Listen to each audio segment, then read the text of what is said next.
guys! Hey everyone! Welcome back to another video. Before we get started on the questions, we just wanted to congratulate the giveaway winner, which is... Silver Teacakes. So congratulations. Yeah, we know you've been around for a long time, so it was really cool that, you were chosen, and we hope you like your prize. We'll be sending it to you soon. Hope you make some really cool stuff. Yeah. Today we collected a lot of questions from everyone. Thank you all for writing those. I know it takes time, but we appreciate it. And if you've got any new questions, make sure you put them in the comments section below. But without taking any more time, we'll go ahead and jump in. This one's from Avi Christians. As an interracial couple, what are some of the challenges you have both faced because of the color of your skin and cultural differences? I have to say it has not been maybe as bad as a lot of other people have experienced. Yeah. But at the same time, you always know in the back of your mind that that may be a factor in how you're being treated at a restaurant or what kind of service that you're getting. And it comes from both races too. So it's kind of an interesting dynamic is that I notice it on both angles. Yeah. And I mean, it's mostly with, of course, the older group of people because they were born in a time that, that was okay and that was a standard. So we don't get it as much from the younger people. My parents came around very quickly and they love us to death as a couple, love Sheena as their own daughter, and her mom loves me. So luckily, it's just a matter of... we just have it really good. Yeah. Next one is from Mirza Agueta. Have you guys thought about searching for apartments in the Bronx? I know the Bronx may have a bad rep sometimes, but it does have nice areas. I was born and raised there, and I lived in the horrible areas, but also learned my lesson. And she also goes on to give us some recommendations of places to live. Great question, Mirza. We actually get that a lot. So, me being originally from New York, I've just never been one to want to live in the Bronx, and it's mostly because of the commute time. For people that don't know, the Bronx is at the very high tip of Manhattan. Uptown. It's uptown. Very, very much uptown. So for people like us that mostly work downtown and have friends downtown, we're looking at at least an hour commute. And minimum. Yeah, minimum. And that was something we avoided and we're trying to get away from when living in Atlanta. So to come back here, pay 3 times the rent, and then still commute over an hour to anywhere we want to go is kind of not ideal at this time. But I know the Bronx is pretty cool. Just haven't... I think once we're settled down more in our careers and in our life and where we're living, we're still only in our, 1.5 years, coming up on 1.5 years. So there's a lot of unknowns, and the accessibility of being close to all of the jobs, all of the activities, all of the friends, that's kind of what brought us here. So and so we're a little bit more secure in our future and know where we're going and what we want to do for the next 5-10 years. This just made more sense to us, and so it is more expensive, which kind of sucks, but we'd like to get to know this area before bouncing around to all different boroughs. We kind of want to get to know this one a little bit more. But thank you for the recommendation. I hope that you are not living in a horrible area in the Bronx anymore. Hopefully you found somewhere nice that you like. There's some rough spots, but there are some very nice spots as well. Of course. The next one is from Natural Eden, and she asks, is there an apartment tour coming anytime soon? Frequently we did promise asked that, question. actually. So you guys know what it's like when you move. The move really never officially ends. So there are some things that we need to get in order, but I think that'll be our next video or 2 videos from now. Yeah. We are planning that. We're just waiting for some last-minute Amazon decor items to come in the mail, so stay tuned for that. We won't let you down and not show it. It'll be well worth the wait. Yeah. I hope.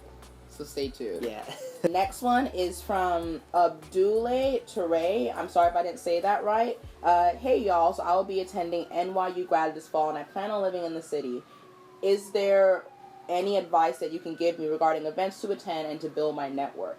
Great question, and we've gotten this one before, something similar. Congrats on going to NYU. That's my dream school. I really, really believe in utilizing your school's resources because they're free. There are networking events that you can go to, but usually they have an agenda or you have to pay an entry fee, and then it may not be what you expected. Going to an NYU organized event, it's almost guaranteed that you're going to be put into a network that you need to be in as far as your profession and the student body and things like that. So that would be my number one recommendation. Good recommendation is go to meetup.com and look for whatever you're interested in. If it's coding, find coding groups. If you are into gardening, find gardening groups. If you want to learn about data science, there are tons and tons and tons of groups that meet up.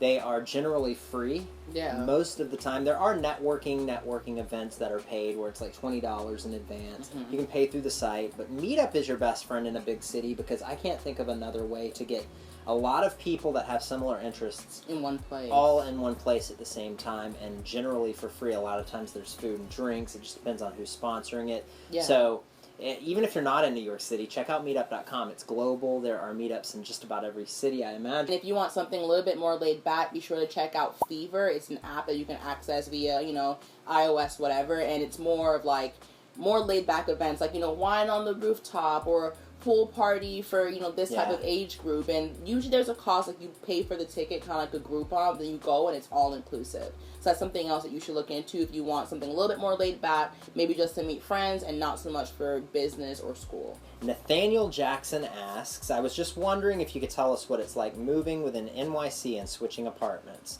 I imagine it's a nightmare, but I can't find anything online about what it's like. Because people are so busy with that process, they're not making YouTube videos. Honestly, that is probably the most stressful thing you can do in the city.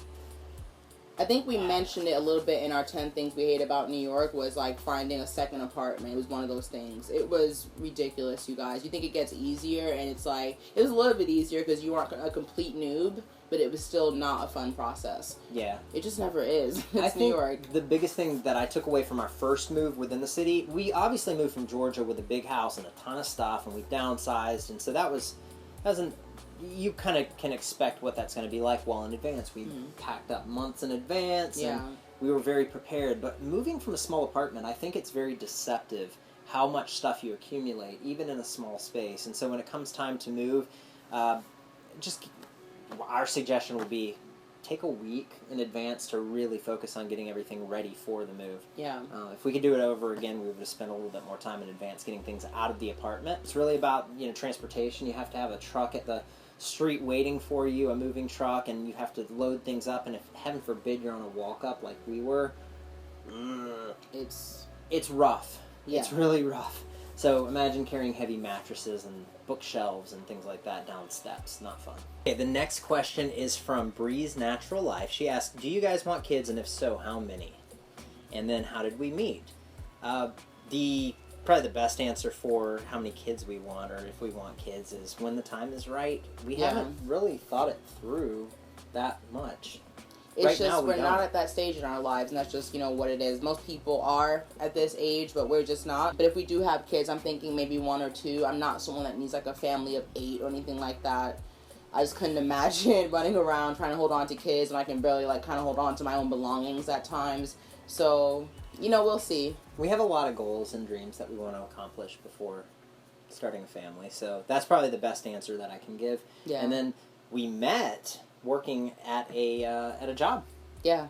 9 at a years retail ago. store together, and we go in that pretty detailed in another video, and I'll kind of post it right here. And it was like our love story video, so you can watch that and you can kind of find out how we got all the way up to this point. Yes. Thanks for the question. Next question is from Stacy Bravo. If you guys don't mind me asking, how old are you?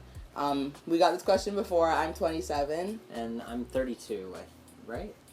32. He's 32. You start forgetting after 30, I think. Yep. Next is from True Glitter Dust. She asks, hey, cool video. Can I ask you a question? My 18-year-old sister will be vacationing in the Bronx in a couple of days for the first time ever for a month. She said she lives in Trinidad and Tobago, which, can we trade places for a while? Please. You can have our apartment for as long as you want it. Can you suggest some fun activities that she can do in New York without breaking the bank? Thanks so much. Thank you for the question. We are always in search for fun things to do that don't break the bank. Groupon is our best friend, so even if it's just a date night, we love finding cool deals on Groupon, spending time outdoors in the parks, and just really walking and taking it in. It's unfortunate, but you live in a very beautiful city, and you just take in the beauty. It's free. So really getting out and seeing things and walking down streets that maybe aren't as traveled by tourists. There are also a lot of beaches. So go out to Long Island. I believe that beach costs money. Coney Island shouldn't, but I believe Long Island is $15. Okay, good to know. But that's still not bad. And museums usually have a free day, at least one day of the week, and a lot of them are just free every day. But I recommend going online and checking before you go all the way down there. But there are also a lot of museums that say that it's $20 per person, but it's a suggested rate. It's more like a donation, so if you don't have it, then they understand. They still want you to learn, so hope you have fun. Check them out. Yeah, but great question. I hope she has a blast while she's here. It's awesome. Next question is from Chris Williams White. I noticed there were a number of questions about apartments in NYC. Suggestions for rooms, dimensions of a one-bedroom, what type of furniture would fit in that space, and maybe we could do an art project to somehow scale that model. Very good question, because I've watched a ton of videos online like about New York and apartment hunting, and you really can't gauge how big the apartments truly are just from someone's camera view, especially if it's not like a wide-angle lens.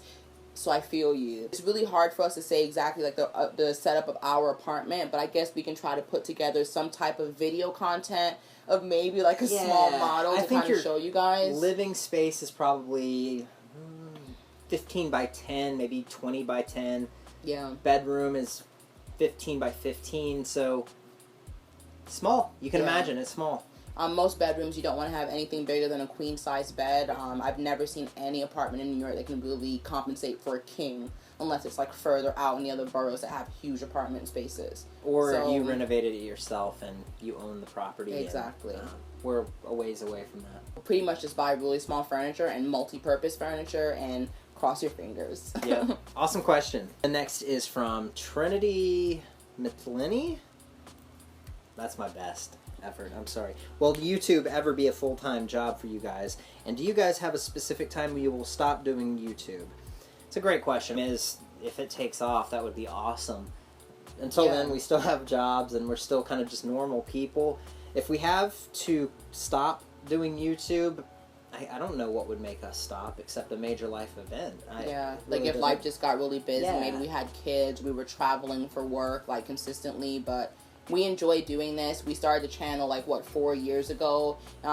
Even back then, 4 years ago, YouTube was not as big as it is now. It's just every year the platform grows and more people start developing channels. So back then we weren't even thinking about the money. It was just like, want to create content and keep ourselves busy? Sure, let's do this. It's a really cool hobby, especially as a couple, because it's challenging.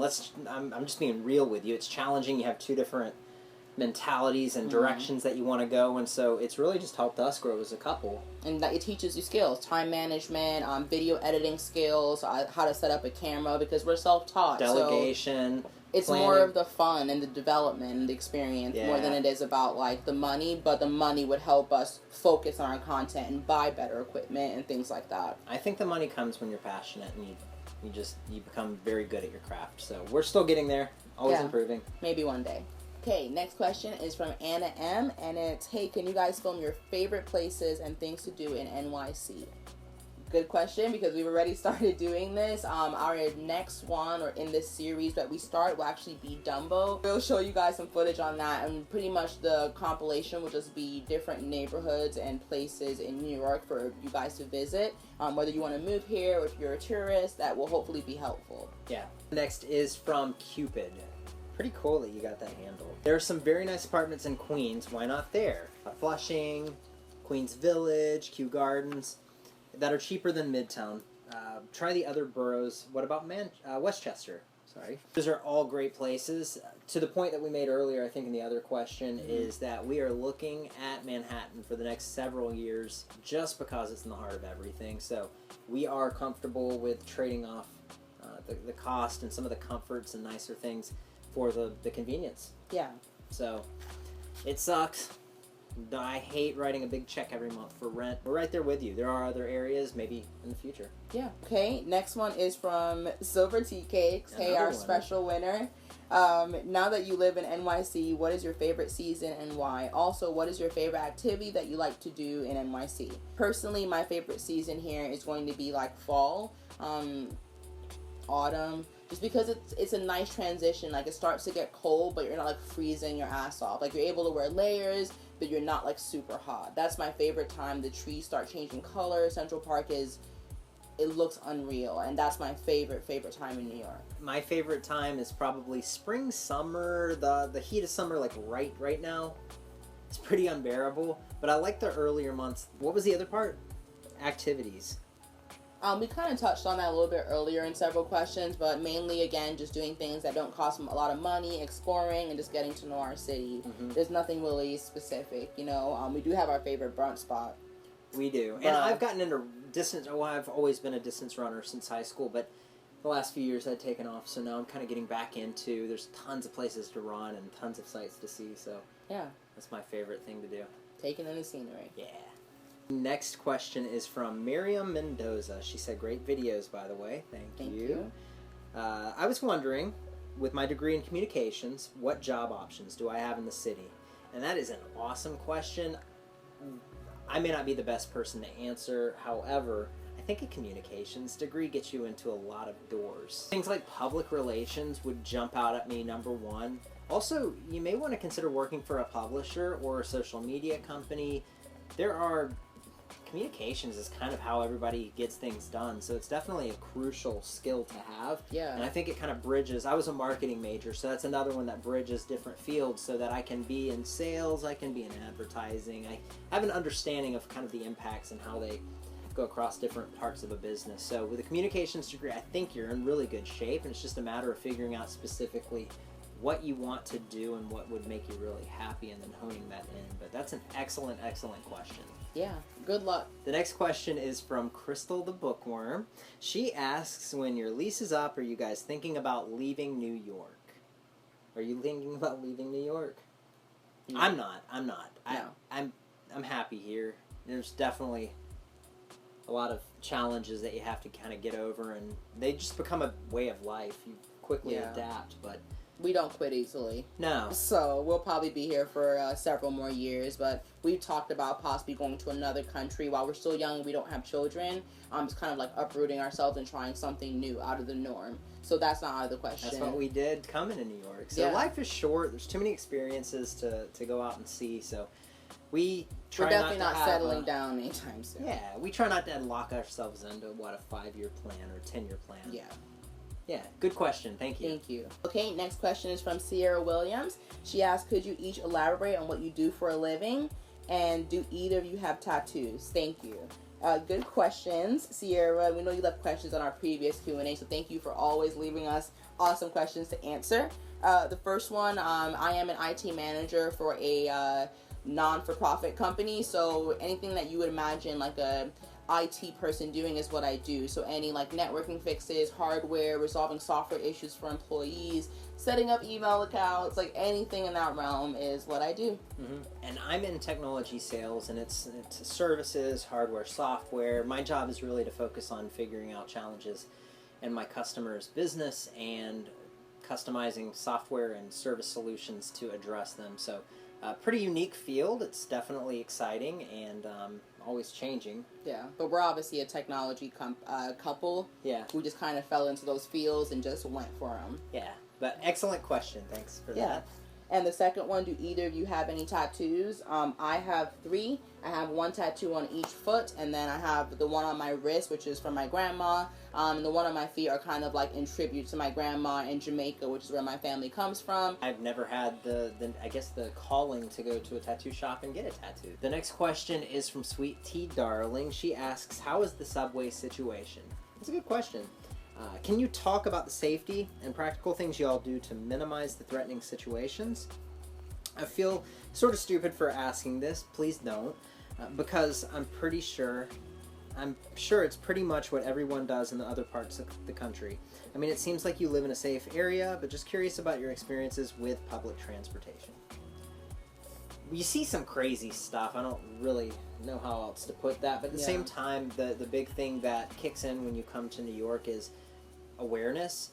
And if you're not being aware, then you're going to be a victim eventually. So you see a lot of tourists come in, and they're bumping into people and very just like, I don't know where I'm at or what I'm doing. And that's frustrating for everyone, but they're kind of just, let them do that because they're going to be the target and you won't. For us, we're always just being cognizant of who's around. I don't get on subway trains that are empty. I get on, the cars that have other people. So, that's a big key to it. And just being smart about where you are and what time of day it is. And Yeah, being aware of your surroundings. No matter how safe a certain area feels. Like, here's an example. Upper East Side is like a lot of like families, and it's very clean, and you would think it's not a dangerous place, but it doesn't mean that dangerous people can't get on the subway and just go to Upper East Side. It's a city, so you always need to kind of be aware, never have your headphones on full blast on like a dark street by yourself. That is it, you guys. Those are all the questions. Starting to get hot up in here, so we're gonna have to leave y'all because I can't be having no curled up edges right now. It is hot. It's warm. Yo. What's the temperature outside? It's Ethiopia. 90. You guys so much for watching. We hope you enjoyed this video. The next video will be, I hope you guys enjoy this, a room makeover. We're going to show you guys our new bedroom here in our apartment. We hope you guys enjoy it, so definitely be subscribed so you can see when that comes out. Weekly updates. We may not be exact to the day, but we are doing our best. We're doing much better, you guys. Admit it. You have to admit it, man. Give us some credit. We're going to keep going. So we're getting there. We appreciate if you have any comments, questions, ideas, put them in the comment section below, please, and give us a thumbs up if you like this stuff. And if you're not following us on Instagram, our handle is the same name as our channel, which is SpokenHome. And if you guys would like us to have a Snapchat, let us know. We never thought to make one, but if you guys would like to see us more on a daily or semi-daily basis, that could be a way to do that. I'll download it. Yeah. So let us know. We'll create a snappy snap. But until then, thank you so very much, and we'll see you in the next video. Later. Bye. So